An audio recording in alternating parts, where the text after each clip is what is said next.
Excel Techno School, Guruvayanakere, Venur. Admission open now. ಇವತ್ತು ಮತ್ತೊಂದು ವಿಶೇಷತೆಯನ್ನು ಕೂಡ ಸೇರಿರುವಂಥದ್ದು. ಶಿವಾಜಿ ಮಹಾರಾಜರ ಒಂದು ಜಯಂತ್ಯೋತ್ಸವವನ್ನು ಕೂಡ ಇವತ್ತು ಆಚರಣೆಯನ್ನ ಮಾಡ್ತಾ ಇದೆ. ಇನ್ನು ಇಡೀ ದೇಶದಲ್ಲಿ ಒಂದು ಸ್ವರಾಜ್ಯದ ಕನಸನ್ನು ಬಿತ್ತಿದಂತ ಶಿವಾಜಿ ಮಹಾರಾಜರ ಜಯಂತಿಯನ್ನ ನಾನು ಕೂಡ ಇವತ್ತು ಬೆಳಗ್ಗೆ ಪುತ್ಥಳಿಗೆ ಮಾಲಾರ್ಪಣೆ ಮಾಡಿ ಈ ಒಂದು ಕಾರ್ಯಕಾರಿಣಿಗೆ ನಾನು ಇವತ್ತು ಆಗಮಿಸಿದ್ದೇನೆ. ಬಂಧುಗಳೇ, ನಮ್ಗೆಲ್ಲರೂ ಕೂಡ ಬಹಳ ಹೆಮ್ಮೆ ತರುವಂತ ವಿಚಾರ ಅಂತ ಹೇಳಿದ್ರೆ, ಭಾರತೀಯ ಜನತಾ ಪಾರ್ಟಿ ಜಗತ್ತಿನಲ್ಲೇ ಅತಿ ದೊಡ್ಡ ಒಂದು ರಾಜಕೀಯ ಪಕ್ಷ ಆಗಿ ಹೊಮ್ಮಿರ್ತಕ್ಕಂಥದ್ದು ನಮಗೆಲ್ಲ ಗೊತ್ತಿರುವಂತ ವಿಚಾರ. ಮತ್ತೆ ನಮ್ಮ ದೇಶದ ನಾಯಕತ್ವವನ್ನು ಹೊತ್ತಿರುವಂತ ದೇಶದ ಹೆಮ್ಮೆಯ ಪ್ರಧಾನಮಂತ್ರಿ ನರೇಂದ್ರ ಮೋದಿಜಿಯವರ ನೇತೃತ್ವದಲ್ಲಿ ಭಾರತ ಇವತ್ತು ಅಭಿವೃದ್ಧಿಯ ಪಥದಲ್ಲಿ ಸಾಗ್ತಾ, ಭಾರತ ಇವತ್ತು ವಿಶ್ವ ಗುರು ಆಗಿ ಇವತ್ತು ಪರಿವರ್ತನೆ ಆಗಬೇಕು ಅನ್ನೋ ಸಂಕಲ್ಪದೊಂದಿಗೆ ಇವತ್ತು ಪ್ರಧಾನಮಂತ್ರಿಗಳು ಇವತ್ತೇನೋ ಹೆಜ್ಜೆಯನ್ನ ಇಡ್ತಾ ಇದ್ದಾರೆ. ನಾನು ಈ ದೇಶದ ಪ್ರಧಾನಮಂತ್ರಿ ಅಲ್ಲ, ಈ ದೇಶದ ಜನಸೇವಕ ಅನ್ನುವ ಭಾವನೆಯಿಂದ ಭಾರತವನ್ನ ಎಲ್ಲಾ ಕ್ಷೇತ್ರಗಳಲ್ಲೂ ಕೂಡ ಅಭಿವೃದ್ಧಿಯ ಪಥದಲ್ಲಿ ತೆಗೆದುಕೊಂಡು ಹೋಗ್ತಾ ಇರ್ತಕ್ಕಂಥ ಈ ಸುವರ್ಣ ಸಂದರ್ಭದಲ್ಲಿ ನಾವೆಲ್ಲರೂ ಕೂಡ ಸೇರಿರುವಂಥದ್ದು. ಮತ್ತೊಂದು ವಿಶೇಷ ಸಂಗತಿ ಏನಪ್ಪಾ ಅಂತ ಹೇಳಿದ್ರೆ, ಇಂಥ ಒಂದು ದೊಡ್ಡ ರಾಜಕೀಯ ಪಕ್ಷವನ್ನ ಇವತ್ತು ಪಕ್ಷದ ನೇತೃತ್ವವನ್ನ ವಹಿಸಿರ್ತಕ್ಕಂಥವ್ರು ಯಾರು? ಪ್ರಧಾನಮಂತ್ರಿ ನರೇಂದ್ರ ಮೋದಿಜಿಯವರ ಅಪೇಕ್ಷೆ ಅಂತೆ, ಗೃಹ ಸಚಿವರಾಗಿರ್ತಕ್ಕಂಥ ಅಮಿತ್ ಶಾಜಿಯವರು, ಪಕ್ಷದ ಎಲ್ಲ ವರಿಷ್ಠರ ಅಪೇಕ್ಷೆ ಅಂತೆ ಈ ದೇಶದ ಯುವ ಶಕ್ತಿಗೆ 46 ವರ್ಷದ ನಮ್ಮ ನಿತಿನ್ ನಬೀನ್ ಜಿ ಅವರಿಗೆ ಪಕ್ಷದ ಒಂದು ಜವಾಬ್ದಾರಿನ ಕೊಟ್ಟಿರ್ತಕ್ಕಂಥದ್ದು ಈ ದೇಶದಲ್ಲಿರ್ತಕ್ಕಂಥ ಪ್ರತಿಯೊಂದು ಯುವ ಶಕ್ತಿಗೆ ಒಂದು ದೊಡ್ಡ ಶಕ್ತಿಯನ್ನ ಕೊಟ್ಟಂತಾಗಿದೆ ಅನ್ನೋದನ್ನ ನಾನು ಈ ಸಂದರ್ಭದಲ್ಲಿ ಬಹಳ ಹೆಮ್ಮೆಯಿಂದ ನಾನು ಹೇಳೋದಕ್ಕೆ ಇಚ್ಛೆ ಪಡ್ತೇನೆ.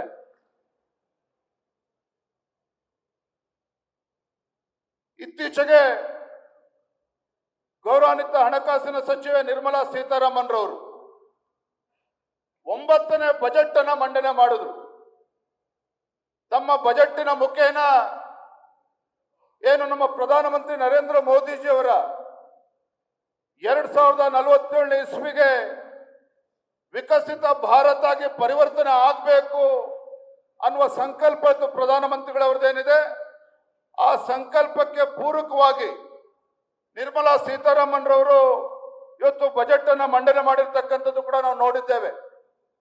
ಬಜೆಟ್ಟಿನ ಮುಖೇನ ಇವತ್ತು ನಮ್ಮ ದೇಶದಲ್ಲಿ ಉತ್ಪಾದನೆಗೆ ಒಂದು ದೊಡ್ಡ ಶಕ್ತಿಯನ್ನು ತುಂಬುವಂತ, ಜನರ ಆಶೋತ್ತರಗಳಿಗೆ ಈಡೇರಿಕೆ ಮಾಡುವಂತ, ಈ ದೇಶದ ಯುವ ಶಕ್ತಿ ಮತ್ತು ಮಹಿಳಾ ಶಕ್ತಿಗೆ ಒಂದು ಭದ್ರ ಬುನಾದಿಯನ್ನ ಶಕ್ತಿ ತುಂಬತಕ್ಕಂಥ ನಿಟ್ಟಿನಲ್ಲಿ ಏನು ಪ್ರಧಾನಮಂತ್ರಿಗಳ ಸಬ್ಕಾ ಸಾಥ್ ಸಬ್ಕಾ ವಿಕಾಸ್ ಸಬ್ಕಾ ವಿಶ್ವಾಸ್ और ಸಬ್ಕಾ ಪ್ರಯಾಸ್ ಈ ಒಂದು ಧ್ಯೇಯದೊಂದಿಗೆ ಇವತ್ತು ನಿರ್ಮಲಾ ಸೀತಾರಾಮನ್ ಅವರು ಕೂಡ ಬಜೆಟ್ ಅನ್ನ ಮಂಡನೆ ಮಾಡಿರ್ತಕ್ಕಂಥದ್ದು ನಾವು ನೋಡಿದ್ದೇವೆ.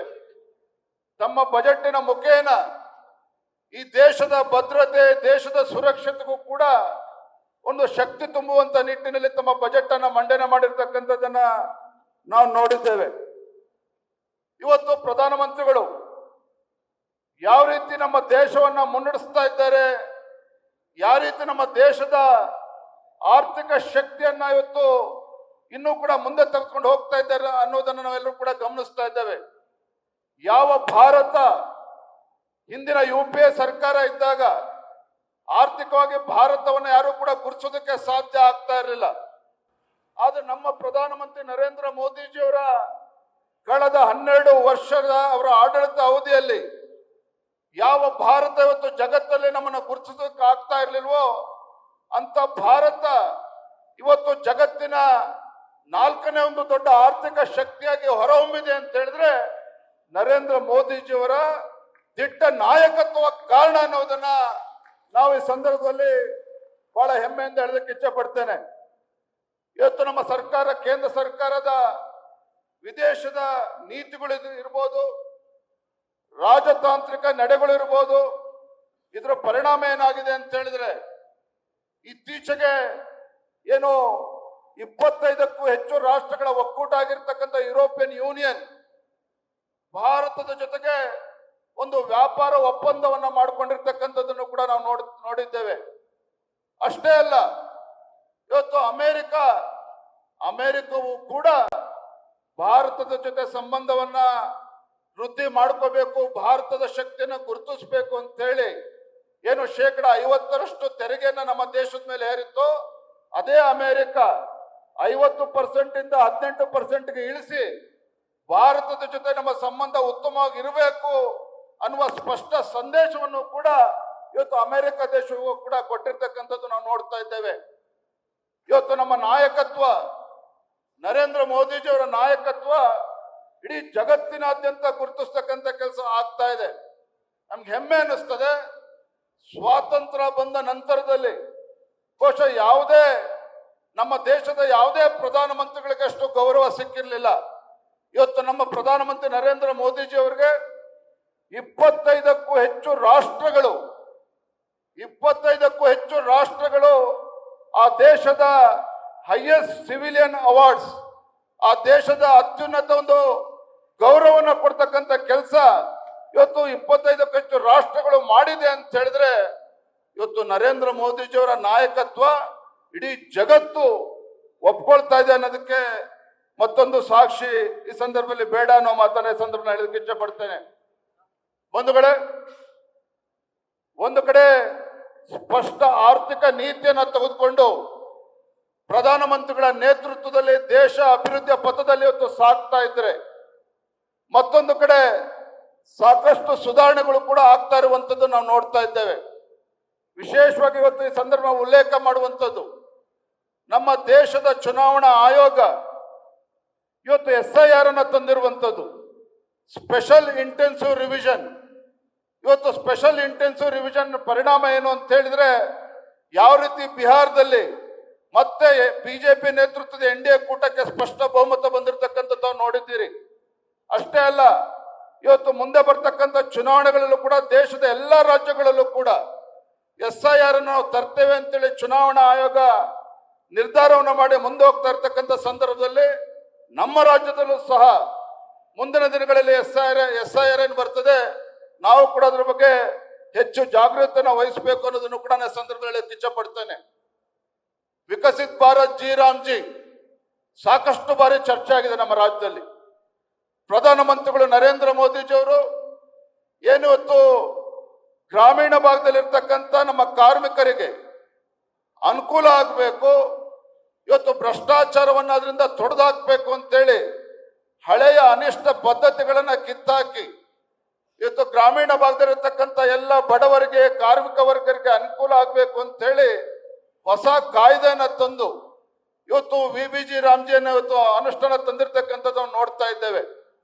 ಆದ್ರೆ ಮತ್ತೊಂದು ಕಡೆ ನಮ್ಮ ರಾಜ್ಯದಲ್ಲೂ ಸಹ ಇಡೀ ದೇಶದಲ್ಲಿ ಕಾಂಗ್ರೆಸ್ ಪಕ್ಷ ಇದಕ್ಕೆ ಅಪಪ್ರಚಾರ ಮಾಡ್ತಾ ಇರುವಂತದ್ದು ಕೂಡ ನಾವು ನೋಡ್ತಾ ಇದ್ದೇವೆ. ಕಾಂಗ್ರೆಸ್ ಪಕ್ಷ ತನ್ನ ಹಳೆ ಚಾಳಿಯನ್ನ ಮತ್ತೆ ಬಿಚ್ಚಿಡುವಂತ ಕೆಲಸ ಮಾಡ್ತಾ ಇರ್ತಕ್ಕಂಥದ್ದು ನಾವು ನೋಡ್ತಾ ಇದ್ದೇವೆ. ಒಂದಂತೂ ಸತ್ಯ, ಹರಿಯಾಣ ರಾಜ್ಯದ ಚುನಾವಣೆ ಫಲಿತಾಂಶ ಇರ್ಬೋದು, ಮಹಾರಾಷ್ಟ್ರ ರಾಜ್ಯದ ಚುನಾವಣೆಗಳಲ್ಲಿ ಮತ್ತೊಮ್ಮೆ ಭಾರತೀಯ ಜನತಾ ಪಾರ್ಟಿ ಗೆದ್ದಿರುವಂಥದ್ದು, ಮತ್ತೊಂದು ಕಡೆ ಬಿಹಾರ ರಾಜ್ಯದಲ್ಲಿ ಭಾರತೀಯ ಜನತಾ ಪಾರ್ಟಿ ಅಭೂತಪೂರ್ವ ಗೆಲುವು, ಮತ್ತೊಂದು ಕಡೆ ಮಹಾರಾಷ್ಟ್ರದ ಅಲ್ಲಿಯ ಸ್ಥಳೀಯ ಚುನಾವಣೆಗಳು ಇರಬಹುದು, ಅದೇ ರೀತಿ ಕೇರಳದಲ್ಲೂ ಕೂಡ ತಿರುವನಂತಪುರಮಲ್ಲೂ ಕೂಡ ಅಲ್ಲಿಯ ಸ್ಥಳೀಯ ಚುನಾವಣೆಯಲ್ಲಿ ಭಾರತೀಯ ಜನತಾ ಪಾರ್ಟಿಗೆ ಒಂದು ಐತಿಹಾಸಿಕ ಗೆಲುವು ಸಿಕ್ಕಿರ್ತಕ್ಕಂಥದ್ದು ಕೂಡ ಇಡೀ ದೇಶದ ನಮ್ಮ ಕಾರ್ಯಕರ್ತರು ಸಂಭ್ರಮವನ್ನ ಆಚರಣೆ ಮಾಡಿದ್ದಾರೆ. ಇವೆಲ್ಲ ಕಾರಣಗಳಿಗೆ ಇವತ್ತು ಕಾಂಗ್ರೆಸ್ ಪಕ್ಷ ದಿಕ್ಕಾಪಾಲಾಗಿ ಹೋಗಿರುವಂಥದ್ದು. ಅವರು ಕೇವಲ ಕಾಂಗ್ರೆಸ್ ಇವತ್ತು ಉಸಿರಾಡ್ತಾ ಇರ್ತಕ್ಕಂಥದ್ದು ತೆಲಂಗಾಣ, ಹಿಮಾಚಲ ಪ್ರದೇಶ ಮತ್ತು ಕರ್ನಾಟಕದಲ್ಲಿ ಮಾತ್ರ. ಈ 3 ರಾಜ್ಯಗಳಲ್ಲಿ ಮಾತ್ರ ಇವತ್ತು ಕಾಂಗ್ರೆಸ್ ಉಸಿರಾಡ್ತಾ ಇರ್ತಕ್ಕಂಥದ್ದು. ಆದ್ರೆ 3 ರಾಜ್ಯಗಳ ಪರಿಸ್ಥಿತಿಗಳ ಬಗ್ಗೆ ನಿಮಗೆಲ್ಲ ಗೊತ್ತಿದೆ. ಕರ್ನಾಟಕದ ಬಗ್ಗೆ ಮಾತನಾಡೋದಾದ್ರೆ ಕಳೆದ 2.25 ವರ್ಷದಲ್ಲಿ ಕಾಂಗ್ರೆಸ್ ಸಿದ್ದರಾಮಯ್ಯನವರ ನೇತೃತ್ವದ ಕಾಂಗ್ರೆಸ್ ಸರ್ಕಾರ ರಾಜ್ಯದಲ್ಲಿ ಅಧಿಕಾರಕ್ಕೆ ಬಂದ ಮೇಲೆ ಒಂದು ಕಡೆ ಅಭಿವೃದ್ಧಿ ಅಂತಕ್ಕಂಥದ್ದು ಸಂಪೂರ್ಣವಾಗಿ ನಿಂತು ಹೋಗಿರ್ತಕ್ಕಂಥದ್ದು, ಮತ್ತೊಂದು ಕಡೆ ಭ್ರಷ್ಟಾಚಾರ. ಇವತ್ತು ಆಡಳಿತ ಪಕ್ಷದ ಶಾಸಕರೇ ಇವತ್ತು ಕಾಂಗ್ರೆಸ್ ಸರ್ಕಾರದ ವಿರುದ್ಧ ದಂಗೆ ಏಳ್ತಕ್ಕಂಥ ಪರಿಸ್ಥಿತಿನೂ ಕೂಡ ನಿರ್ಮಾಣ ಆಗಿರುವಂಥದ್ದು ತಾವೆಲ್ಲರೂ ಕೂಡ ನೋಡ್ತಾ ಇದ್ದೀರಿ. ವಿಶೇಷವಾಗಿ ನಮ್ಮ ಕರ್ನಾಟಕ ರಾಜ್ಯದಲ್ಲಿ ಕಾಂಗ್ರೆಸ್ ಸರ್ಕಾರ, ಸಿದ್ದರಾಮಯ್ಯ ಸರ್ಕಾರ ಬಂದಾಗಿನಿಂದ ಒಂದು ಕಡೆ ಹಿಂದೂ ಕಾರ್ಯಕರ್ತರುಗಳ ಹತ್ಯೆ ಆಗ್ತಾ ಇರುವಂಥದ್ದು ನಾವು ನೋಡ್ತಾ ಇದ್ದೇವೆ. ಮತ್ತೊಂದು ಕಡೆ ದಲಿತರ ಹತ್ಯೆಯನ್ನು ಕೂಡ ಆಗ್ತಾ ಇರುವಂಥದ್ದು ನಾವು ನೋಡ್ತಾ ಇದ್ದೇವೆ. ಇದೇ ದಕ್ಷಿಣ ಕನ್ನಡದಲ್ಲಿ ನಮ್ಮ ಕಾರ್ಯಕರ್ತರ ಹತ್ಯೆ ಆಯಿತು, ಅಲ್ಲೂ ಕೂಡ ಸುಹಾಸ್ ಶೆಟ್ಟಿ ಅವರ ಹತ್ಯೆ ಪ್ರಕರಣ ಆಯಿತು. ತದನಂತರದಲ್ಲಿ ಪಕ್ಕದ ಯಲ್ಲಾಪುರದಲ್ಲಿ ಒಬ್ಬ ದಲಿತ ಮಹಿಳೆ ಹತ್ಯೆ ಆದರೂ ಕೂಡ ಈ ಸರ್ಕಾರ ಹೋಗಿ ಕನಿಷ್ಠ ದಲಿತ ಕುಟುಂಬಕ್ಕೆ ಪರಿಹಾರವನ್ನು ಕೊಡುವಂತರು ಕೂಡ ಈ ಕಾಂಗ್ರೆಸ್ ಸರ್ಕಾರದ ಕೈಯಲ್ಲಿ ಮಾಡೋದಕ್ಕೆ ಸಾಧ್ಯ ಆಗಲಿಲ್ಲ.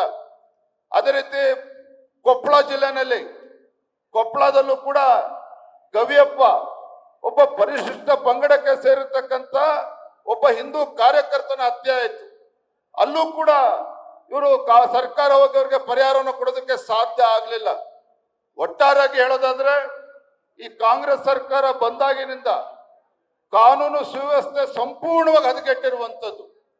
ಯಾವ ಮುಖ್ಯಮಂತ್ರಿಗಳ ತವರು ಜಿಲ್ಲೆ, ಕಾವೇರಿಯ ಉಗಮ ಸ್ಥಳ ಆಗಿರ್ತಕ್ಕಂಥ ಮೈಸೂರು ಇವತ್ತು ಡ್ರಗ್ಗಳಿಗೆ ಉಗಮ ಸ್ಥಳ ಆಗಿರುವಂಥದ್ದು ಇಡೀ ದೇಶದ ಜನ ಇವತ್ತು ನೋಡ್ತಾ ಇದ್ದಾರೆ. ಇವತ್ತು ಈ ಸರ್ಕಾರ ಬಂದಾಗಿನಿಂದ ಇವತ್ತು ಕಾನೂನು ಸುವ್ಯವಸ್ಥೆ ಸಂಪೂರ್ಣವಾಗಿ ಹದಗೆಟ್ಟಿ ಮುಖ್ಯಮಂತ್ರಿಗಳ ತವರು ಜಿಲ್ಲೆನಲ್ಲಿ ತಮಗೆಲ್ಲ ಗೊತ್ತಿದೆ, ದಸರಾ ಸಂದರ್ಭದಲ್ಲಿ ಪಾಪ ಬಲೂನ್ ಮಾಡ್ತಕ್ಕಂಥ ಅಲೆಮಾರಿ ಸಮುದಾಯದ ಬಡ ಕುಟುಂಬ, ಆ ದಸರಾ ಸಂದರ್ಭದಲ್ಲಿ ಆ ಕುಟುಂಬಕ್ಕೆ ಸೇರಿರ್ತಕ್ಕಂಥ 10 ವರ್ಷದ ಹೆಣ್ಣು ಮಗಳ ಮೇಲೆ, ಮಗು ಮೇಲೆ ಅತ್ಯಾಚಾರಕ್ಕೆ ಕೊಲೆ ಆದ್ರೂ ಸಹ ಇವತ್ತು ಯಾವ ರೀತಿ ಇವತ್ತು ಇಡೀ ದೇಶದಲ್ಲಿ ಚರ್ಚೆ ಆಗಿದೆ ತಾವು ನೋಡಿದ್ದೀರಿ.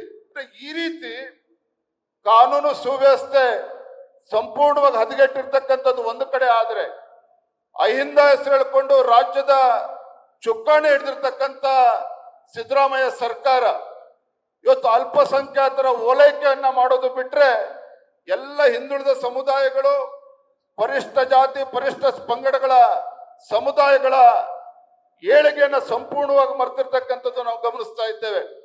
ಮೊನ್ನೆ ಸದನದಲ್ಲೂ ಕೂಡ ನಾವು ಮಾತನಾಡಿದ್ದೇವೆ.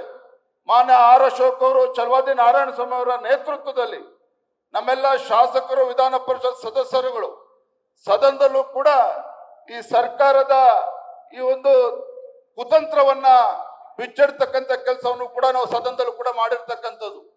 ವಿಶೇಷವಾಗಿ ನಾವು ಈ ಸಂದರ್ಭದಲ್ಲಿ ಉಲ್ಲೇಖ ಮಾಡುವಂಥದ್ದು, ಅಹಿಂದ ಹೆಸರು ಹೇಳಿಕೊಂಡು ರಾಜ್ಯದ ಚುಕ್ಕಾಣಿ ಹಿಡಿದಿರ್ತಕ್ಕಂಥ ಸಿದ್ದರಾಮಯ್ಯನವರು ಹಿಂದೆ ಭಾರತೀಯ ಜನತಾ ಪಾರ್ಟಿ ಸರ್ಕಾರ ಇದ್ದಾಗ, ಸನ್ಮಾನ್ಯ BS ಯಡಿಯೂರಪ್ಪನವರು ರಾಜ್ಯದ ಮುಖ್ಯಮಂತ್ರಿಗಳಿದ್ದಾಗ ರಾಜ್ಯದಲ್ಲಿರುವಂತಹ ಇವತ್ತು ಹಿಂದುಳಿದ ಸಮುದಾಯಗಳು, ನೇಕಾರ ಸಮುದಾಯ ಇರ್ಬೋದು, ಇವತ್ತು ಸವಿತಾ ಸಮಾಜ ಇರ್ಬೋದು, ಈ ರೀತಿ ಅನೇಕ ಸಮಾಜಗಳ ಅಭಿವೃದ್ಧಿಗೋಸ್ಕರ ಬೋರ್ಡ್ಗಳನ್ನ ಮಾಡಿ 550 ಕೋಟಿಗೂ ಹೆಚ್ಚು ಅನುದಾನವನ್ನು ಕೊಟ್ಟಿದ್ರು.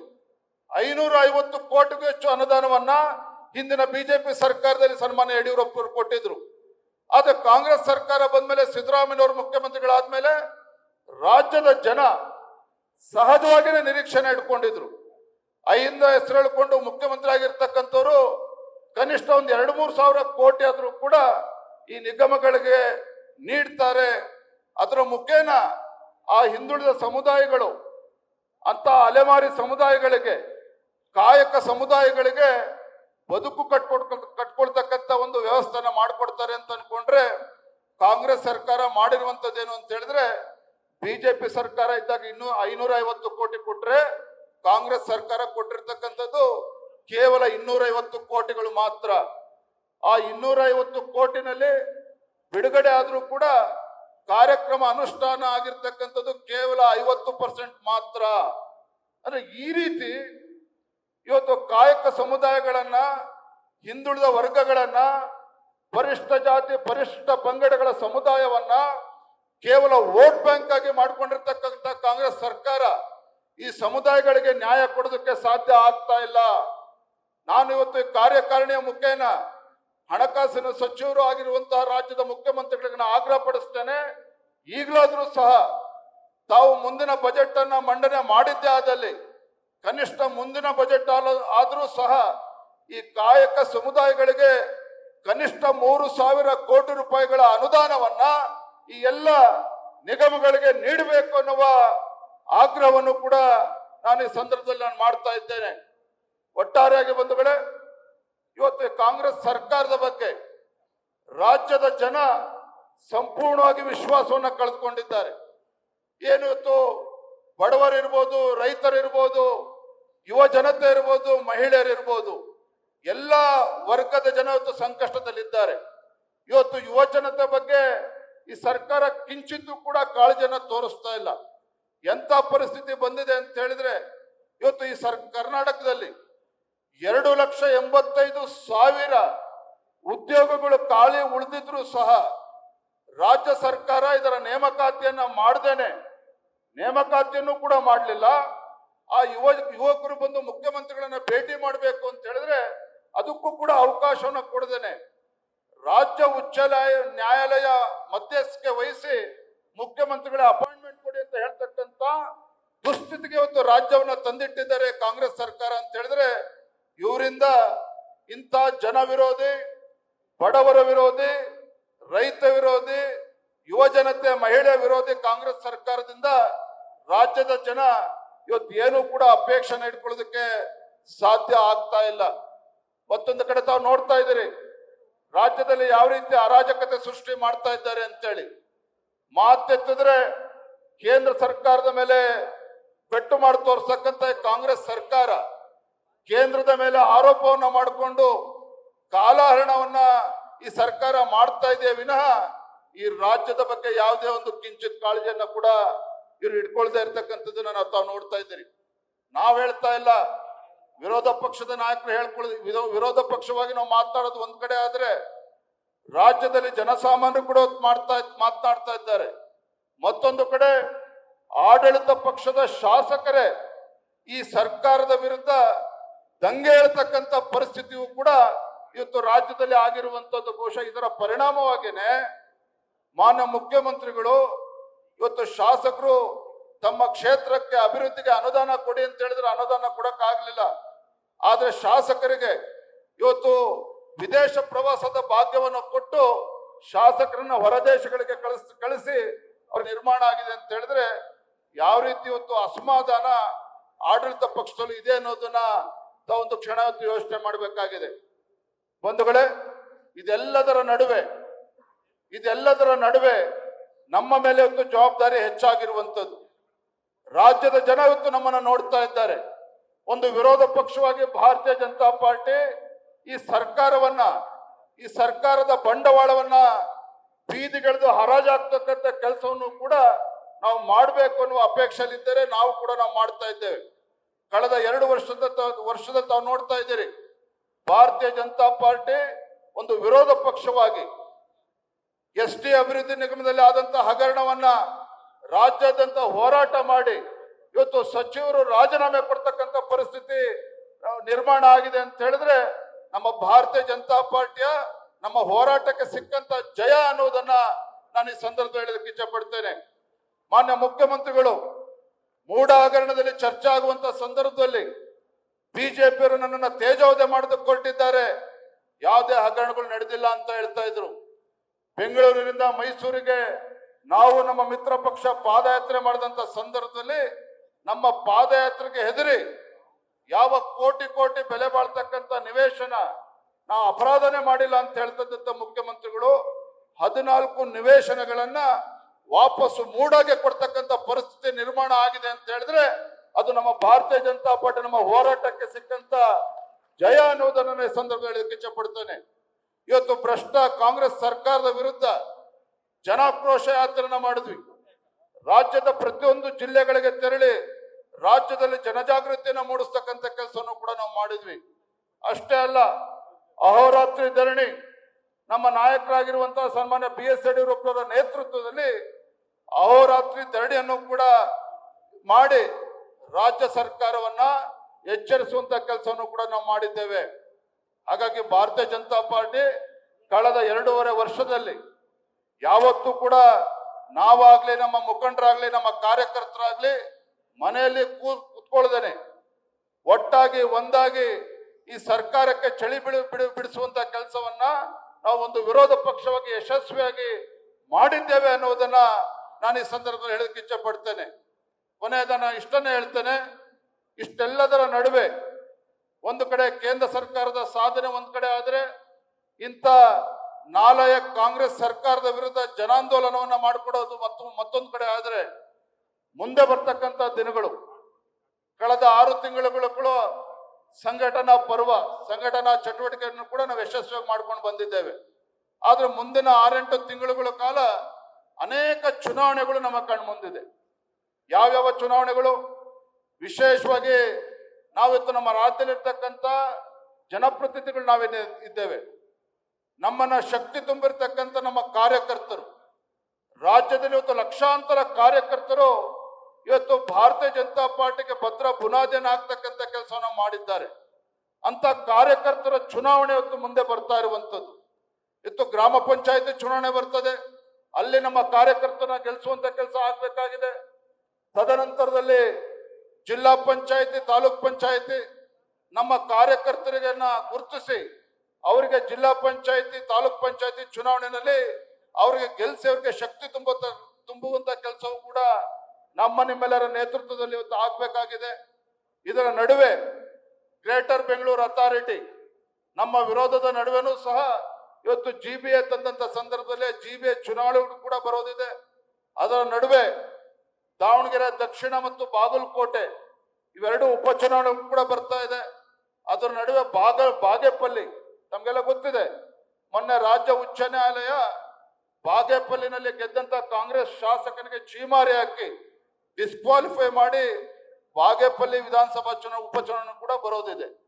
ಇದರ ನಡುವೆ ವಿಧಾನ ಪರಿಷತ್ ಚುನಾವಣೆ, ಈ ರೀತಿ ಎಲ್ಲ ಸರಣಿ ಚುನಾವಣೆಗಳು ಮುಂದಿನ 6-7 ತಿಂಗಳುಗಳು ಬರ್ತಕ್ಕಂಥದ್ದು ನಮ್ಮ ಕಣ್ಣು ಮುಂದೆ ಇದೆ. ಹಾಗಾಗಿ ಎಲ್ಲವನ್ನು ಕೂಡ ನಾವು ಮನಸ್ಸಲ್ಲಿ ಇಟ್ಕೊಂಡು ನಾವೆಲ್ಲರೂ ಕೂಡ ಒಟ್ಟಾಗಿ ಒಂದಾಗಿ ಒಂದು ಧ್ವನಿಯಲ್ಲಿ ಇವತ್ತು ರಾಜ್ಯಾದ್ಯಂತ ಸಂಚರಿಸಿ ನಮ್ಮ ಕಾರ್ಯಕರ್ತರನ್ನ ಈ ಚುನಾವಣೆಯಲ್ಲಿ ಗೆಲ್ಲಿಸ್ತಕ್ಕಂಥ ನಿಟ್ಟಿನಲ್ಲಿ ನಾವೆಲ್ಲರೂ ಕೂಡ ಇವತ್ತು ಸಾಗಬೇಕಾಗಿರುತ್ತೆ. ಅಷ್ಟೇ ಅಲ್ಲ, 28ರ ಚುನಾವಣೆ ನಮ್ಮ ಮುಂದೆ ಇರ್ತಕ್ಕಂಥ 20-28ರ ಚುನಾವಣೆ ಬಹಳ ದಿನಗಳೇನು ಉಳ್ಕೊಂಡಿಲ್ಲ. ಉಪಚುನಾವಣೆಗಳು ಕಳೆದ್ರೆ ಇನ್ನೇನು 1.25 ವರ್ಷ ಬಾಕಿ ಇರ್ತದೆ ಅಷ್ಟೇನೆ. ಹಾಗಾಗಿ 20-28ಕ್ಕೆ ಕರ್ನಾಟಕ ರಾಜ್ಯದಲ್ಲಿ ಭಾರತೀಯ ಜನತಾ ಪಾರ್ಟಿಯ ಗತ ವೈಭವ ಮತ್ತೆ ಮರುಕಳಿಸಬೇಕು ಅಂತ ಹೇಳಿದ್ರೆ, ಭಾರತೀಯ ಜನತಾ ಪಾರ್ಟಿಯ ಗತ ವೈಭವ ಮತ್ತೊಮ್ಮೆ ರಾಜ್ಯದಲ್ಲಿ ಮರುಕಳಿಸಬೇಕು ಅಂತ ಹೇಳಿದ್ರೆ ನಾವು ಹಗಲು ರಾತ್ರಿ ಹೊತ್ತು ಶ್ರಮವನ್ನ ಹಾಕಬೇಕಾಗಿದೆ.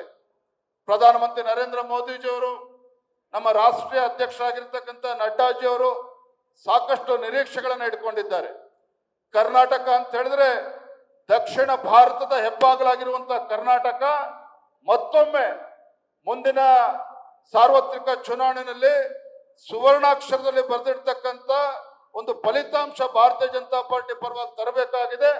ಆ ನಿಟ್ಟಿನಲ್ಲಿ ಎಲ್ಲ ಸಮಾಜ, ಎಲ್ಲ ವರ್ಗದ ಜನರನ್ನ ಜೋಡಿಸಿಕೊಂಡು ಪರಿಷ್ಠ ಜಾತಿ, ಪರಿಷ್ಠ ಪಂಗಡ, ಹಿಂದುಳಿದ ವರ್ಗಗಳು ಸನ್ಮಾನ್ಯ BS ಯಡಿಯೂರಪ್ಪರು ಯಾವಾಗಲೂ ಕೂಡ ಹೇಳ್ತಾ ಇರ್ತಾರೆ, ನಾವು ಎಲ್ಲ ಶೋಷಿತ ಪೀಡಿತ ಸಮುದಾಯಗಳು ಆ ಮುಖಂಡರನ್ನು ಕೂಡ ಗುರುತಿಸಿ ಅವರನ್ನು ಕೂಡ ವಿಶ್ವಾಸಕ್ಕೆ ತೆಗೆದುಕೊಂಡು ಅನೇಕ ಹಿರಿಯರು ಬೇರೆ ಬೇರೆ ಪಕ್ಷವನ್ನು ತೊಡೆದು ಭಾರತೀಯ ಜನತಾ ಪಾರ್ಟಿಗೆ ಬಂದಿದ್ದಾರೆ. ಅವರನ್ನು ಕೂಡ ಜೋಡಿಸ್ಕೊಂಡು ಮುಂದಿನ ದಿನಗಳಲ್ಲಿ ಪಕ್ಷವನ್ನ ಸದೃಢವಾಗಿ ಮಾಡುವಂತ ಕೆಲಸ ನಾವು ಎಲ್ಲರೂ ಸೇರಿ ಮಾಡೋಣ ಅಂತ ಹೇಳಿ ಸಂದರ್ಭದಲ್ಲಿ ಹೇಳ್ತಾ, ಮತ್ತೊಮ್ಮೆ ವಿಶೇಷವಾಗಿರ್ತಕ್ಕಂಥ ಈ ಕಾರ್ಯಕಾರಿಣಿ ತಾವೆಲ್ಲರೂ ಕೂಡ ನಮ್ಮ ಅಪೇಕ್ಷೆಗೂ ಮೀರಿ ತಾವೆಲ್ಲರೂ ಕೂಡ ಬಂದಿದ್ದೀರಿ. ನಿಮ್ಮೆಲ್ಲರ ಮತ್ತೊಮ್ಮೆ ಸಂದರ್ಭದಲ್ಲಿ ಸ್ವಾಗತವನ್ನು ಕೋರ್ತಾ, ನಮ್ಮ ಕಾರ್ಯಕಾರಿಣಿ ಸಂಜೆ 5-5:30 ತನಕ ಕೂಡ ಇರ್ತದೆ. ಅದಾದ್ಮೇಲೆ ನಮ್ಮ ಕೋರ್ ಕಮಿಟಿನೂ ಕೂಡ ಇರ್ತದೆ. ಹಾಗಾಗಿ ಸಂಜೆ ನಮ್ಮ ಈ ಕಾರ್ಯಕಾರಿಣಿ ಮುಗಿಯೋವರೆಗೂ ಸಹ ನಾವು ದಯವಿಟ್ಟು ಯಾರು ಕೂಡ ಸ್ಥಾನದಿಂದ ಕದಡಬಾರದು. ಎಲ್ಲ ಹಿರಿಯರು ಮಾತನಾಡೋರಿದ್ದಾರೆ, ನಮ್ಮ ಕೇಂದ್ರ ಸಚಿವರು ಮಾತನಾಡೋರಿದ್ದಾರೆ, ಪ್ರಹ್ಲಾದ್ ಜೋಶಿ ಅವರು ಮಾತನಾಡಿದ್ದಾರೆ. ಮತ್ತೊಂದು ವಿಶೇಷತೆ ಏನಪ್ಪಾ ಅಂತ ಹೇಳಿದ್ರೆ, ನಮ್ಮ ನಾಯಕರಾಗಿರುವಂತಹ ರೈತ ನಾಯಕರು, ಮಾಜಿ ಮುಖ್ಯಮಂತ್ರಿಗಳಾಗಿರುವಂತಹ BS ಯಡಿಯೂರಪ್ಪನವರು ಜನಸಂಘದ ಕಾಲದಿಂದ ಇಲ್ಲಿಯವರೆಗೆ ಅಂದ್ರೆ 50 ವರ್ಷಗಳ ಒಂದು ರಾಜಕೀಯ ಜೀವನವನ್ನ ಪೂರೈಸಿರ್ತಕ್ಕಂಥ ನಮ್ಮ ನಾಯಕರಾಗಿರ್ತಕ್ಕಂಥ ಯಡಿಯೂರಪ್ಪನವರಿಗೆ ಎಲ್ಲರೂ ಸಹ ಒಮ್ಮೆ ಎದ್ದು ನಿಂತವರಿಗೆ ಚಪ್ಪಾಳೆನ ತಟ್ಟಬೇಕು. ನಮ್ಮ ರೈತ ನಾಯಕರು ನಗರಕ್ಕೆ ಸೀಮಿತ ಆಗಿರ್ತಕ್ಕಂಥ ಭಾರತೀಯ ಜನತಾ ಪಾರ್ಟಿಯನ್ನ ಹಳ್ಳಿಗೂ ಕೂಡ ತೆಗೆದುಕೊಂಡು ಹೋಗಿರ್ತಕ್ಕಂಥ ಯಡಿಯೂರಪ್ಪನವರಿಗೆ ಮತ್ತೊಮ್ಮೆ ತಾವೆಲ್ಲರೂ ಕೂಡ ಕರತಾಡೋದರ ಮುಖೇನ ಅವ್ರಿಗೆ ಅಭಿನಂದನೆ ಸಲ್ಲಿಸಬೇಕು ಅಂತ ಹೇಳ್ತಾ, ಬಲೋ ಭಾರತ್ ಮಾತಾ ಕಿ, ದೇಶದ ಹೆಮ್ಮೆಯ ಪ್ರಧಾನಮಂತ್ರಿ ನರೇಂದ್ರ ಮೋದಿಜಿ ಅವರಿಗೆ, ರಾಷ್ಟ್ರೀಯ ಅಧ್ಯಕ್ಷರಾಗಿರ್ತಕ್ಕಂಥ ನಿತಿನ್ ನಬೀನ್ ಜಿ ಅವರಿಗೆ, ರೈತ ನಾಯಕರಾಗಿರುವಂತಹ ಸನ್ಮಾನ್ಯ BS ಯಡಿಯೂರಪ್ಪನವರಿಗೆ ಬಲೋ ಭಾರತ್ ಮಾತಾ ಕಿ. ನಮಸ್ಕಾರ. ನ್ಯೂಸ್ ಫಸ್ಟ್ ನಿರ್ಭೀತಿಯಿಂದ ನಿಮ್ಮ ಪರವಾಗಿ.